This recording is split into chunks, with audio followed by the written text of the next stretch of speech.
നേരെ കാണുന്നത് കണ്ണൂർ റെയിൽവേ സ്റ്റേഷന്റെ കോമ്പൗണ്ട് ആണ്. നേരെ ഓപ്പോസിറ്റ് ഉള്ള ഷീൻ ബേക്കറിന്റെ സൈഡിലോട്ടുള്ള റോഡിൽ വന്ന് ലെഫ്റ്റ് സൈഡിലുള്ള ഫസ്റ്റ് കട്ടിങ്ങിൽ ഇതാ നമ്മുടെ ഉണക്കം ഭാരതി ഹോട്ടല്.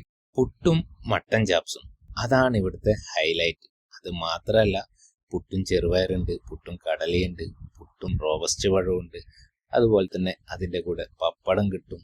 അങ്ങനെ ഒരുപാട് ഐറ്റംസ് ഉണ്ട്. പുട്ട് മാത്രമല്ല, വെള്ളയപ്പം, ഇടിയപ്പം, അവില്, അങ്ങനെ കുറേ ഐറ്റംസ് ഉണ്ട്. നമ്മൾ ഇന്ന് വന്നത് പുട്ടും മട്ടൻ ചാപ്സും കഴിക്കാൻ വേണ്ടിയിട്ടാണ്. ഞാൻ പറഞ്ഞത് ഒരു കഷ്ണം പുട്ടും കിഴങ്ങും കൂടെ മട്ടൻ ചാപ്സും. കുറെ കൂടിയിട്ടാണ് ഞാൻ ഇന്ന് ഉണക്കം ഭാരതിയിൽ വീണ്ടും എത്തിയത്. പണ്ട് ഇവിടുന്ന് കുറേ പുട്ടും അതുപോലെ തന്നെ റോബസ്റ്റ് പഴമൊക്കെ കഴിച്ചതാണ്. കൂടെ നമ്മളിതാ പപ്പടം കൂടിയുണ്ടേ. പുട്ടും മട്ടൻ ചാപ്സും മാത്രം കഴിക്കുന്നവരുണ്ട്, പുട്ടും ചെറുപയറും കഴിക്കുന്നവരുണ്ട്, എന്നെ പോലെ പുട്ടും കിഴങ്ങും മട്ടൻ ചാപ്സും കൂടി കഴിക്കുന്നവരുണ്ട്. അതിന്റെ കൂടെ ഇതാ നമ്മുടെ ചായ കൂടി എത്തിയിട്ടുണ്ട്.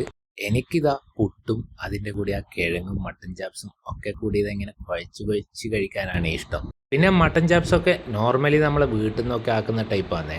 മട്ടണൊക്കെ ഇതാ നല്ല സോഫ്റ്റ് മട്ടൺ തന്നെയാണ് കിട്ടിയത്. നല്ല മീറ്റുള്ള പീസാണ് എനിക്ക് കിട്ടിയത്. കൂടെ ഇതാ പപ്പടമൊക്കെ ഇതാ ഇങ്ങനെ പൊട്ടിച്ചിട്ട് കഴിക്കണം. ഭയങ്കര ഹൈപ്പിൽ പോയി കഴിക്കണം എന്നുള്ളവർക്കൊന്നും നടക്കൂല. നല്ല ഫുഡ് നോർമൽ ടേസ്റ്റിൽ അത്യാവശ്യം മല്ലിക്കുത്തുള്ള കറിയൊക്കെ കൂട്ടിയിട്ട് നല്ല രീതിയിൽ കഴിക്കണം എന്നുള്ളവർക്ക് നല്ല ഫുഡ് തന്നെയാണ്. അത് തന്നെയാണ് അവരുടെ വിജയം. മറ്റൊരു വീഡിയോ ആയിട്ട് വീണ്ടും കാണാം.